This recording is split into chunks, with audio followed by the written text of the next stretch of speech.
तो जय भारत दोस्तों। दिनांक 17 सितंबर 2023 हमारे देश के प्राइम मिनिस्टर 73 ईयर्स ओल्ड हो चुके हैं और मोदी जी अपने बर्थडे पे हर साल कुछ ना कुछ नया गिफ्ट देते ही हैं सारे पब्लिक्स को। पिछले साल उन्होंने जैसे चीता दिया था, इन साल उन्होंने अपने बर्थडे पे इस देश को सबसे बड़ा तोहफा दिया है।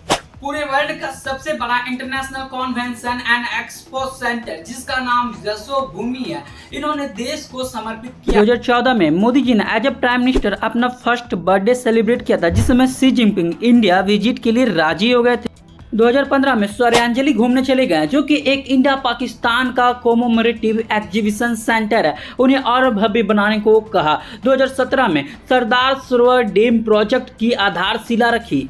2018 में उन्होंने अपना 68वां बर्थडे वाराणसी में मनाया, जहां पे काशी विश्वनाथ में लोगों को प्रेयर करने के लिए अलाउ किया। 2019 में नमामि नर्मदा फेस्टिवल, वहीं 2020-21 में तो कोविड रहा। 2022 में उन्होंने अफ्रीका से 8 चीता इंडिया के लिए मंगवाए। एंड नाउ इन साल अपने बर्थडे में उन्होंने सबसे बड़ा कॉन्फ्रेंस सेंटर यशोभूमि का उद्घाटन किया और बताया यह एक विश्वकर्मा प्रोजेक्ट के अंदर 221 एकड़ में बना यह सबसे बड़ा कॉन्वेंशन सेंटर है।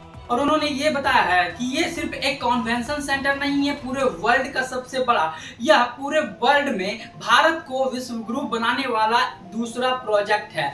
तो दोस्तों, आखिर हमें कॉन्वेंशन सेंटर की जरूरत क्यों पड़ी? क्या सिर्फ भारत में ही ऐसे कॉन्वेंशन सेंटर बनाए जा रहे हैं या तो पूरे वर्ल्ड में पहले से कॉन्वेंशन सेंटर्स है? तो आगे हम लोग वीडियो में बात करेंगे वर्ल्ड के ऐसे। और आपको बताते चले कि यशोभूमि की टोटल कॉस्ट जो है वह 54 करोड़ के लगभग है, यानी G20 में जितना खर्च किया गया था उससे 1300 करोड़ रुपए ज़्यादा। आखिर है क्या ये कॉन्वेंशन सेंटर में? 1939 जब वर्ल्ड वार II स्टार्ट हुआ तो पूरे वर्ल्ड के लिए यह इतना बड़ा स्ट्रगल था कि पूरी दुनिया को इसमें शामिल होना पड़ा।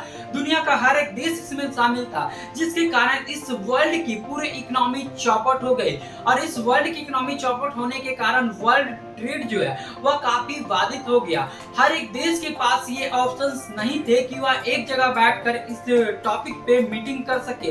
इसमें सबसे पहले जर्मनी शामिल हुआ था, इसलिए जर्मनी ने इस दुनिया का सबसे बड़ा कॉन्वेंशन सेंटर तैयार किया।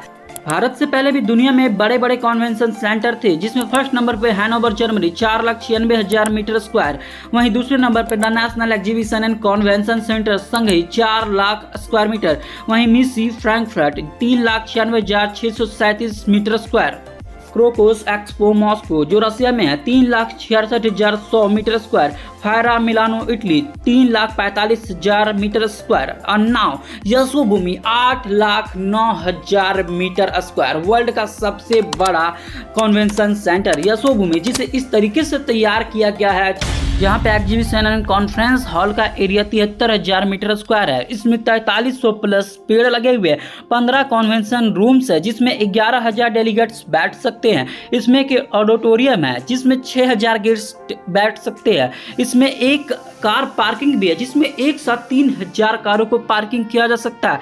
इसके जो हॉल्स है 4-5, ये 2800 से 32,000 मीटर स्क्वायर में है, जिसका एरिया 5 फुटबॉल ग्राउंड के बराबर है। अब आप सोच सकते हैं कि इतने बड़े कॉन्वेंशन सेंटर में दुनिया का कोई भी काम आसानी से किया जा सकेगा।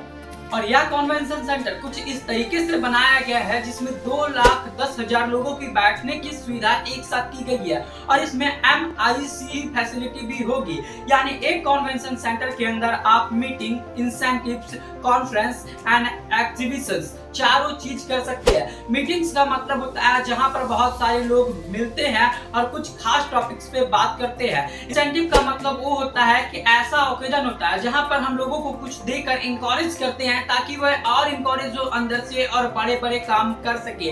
जैसे हम देखते होंगे कि हमारी देश पद्म भूषण देती है, पद्म विभूषण देती है और बहुत तरह के अवार्ड्स देती है, लेकिन इन सब चीजों के लिए कोई हमारे पास पर्सनल प्लेस नहीं थे। तो इन सब चीजों का काम अब इस कॉन्वेंशन सेंटर पे किया जा सकेगा। कॉन्फ्रेंस, जिसका हिंदी अनुवाद होता है सम्मेलन, और सम्मेलन तब आयोजित किया जाता है जब किसी महत्वपूर्ण मामले पर चर्चा हो। जैसे अभी G20 हुआ, G20 भी एक तरह का सम्मेलन है, जैसे ग्लोबल वार्मिंग पे चर्चा होती है, जैसे क्लाइमेट चेंज पे चर्चा होती है, जहाँ पे बड़े बड़े जितने भी ऑफिसर्स पर्सन है जो कि एक विचार को लेकर के एकजुट होते हैं। जैसे ग्लोबल वार्मिंग हो गया तो बहुत ऐसे देश है जिनके साथ ये प्रॉब्लम्स है कि उनके यहाँ भी ग्लोबल वार्मिंग है। बहुत ऐसे देश है जिनके पास क्लाइमेट चेंज की समस्या है। तो जब एक खास मकसद को लेकर के एक जगह जब बहुत सारे वर्ल्ड लीडर्स जमा होते हैं तो उसे हम लोग कॉन्फ्रेंस कहते हैं, और ये सुविधा भी हमारे कन्वेंशन सेंटर से अवेलेबल है। फिर आता है एग्जीबिशंस, जहां हम अपनी स्किल को लोगों के सामने पब्लिकली शो करते हैं। और एग्जीबिशन इस कन्वेंशन सेंटर में इसलिए यूज किया गया है क्योंकि हमारे देश में बहुत ऐसे बड़े बड़े काम होते रहते हैं जिनको दिखाने के लिए हमारे पास प्लेस नहीं थे,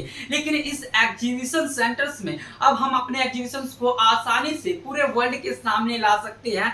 अभी तक तो हमारा एग्जीबिशन इंडिया तक नहीं दिखता था, लेकिन इस कन्वेंशन सेंटर की हेल्प से पूरी इंडिया भी हमारे स्किल्स को देखेगा।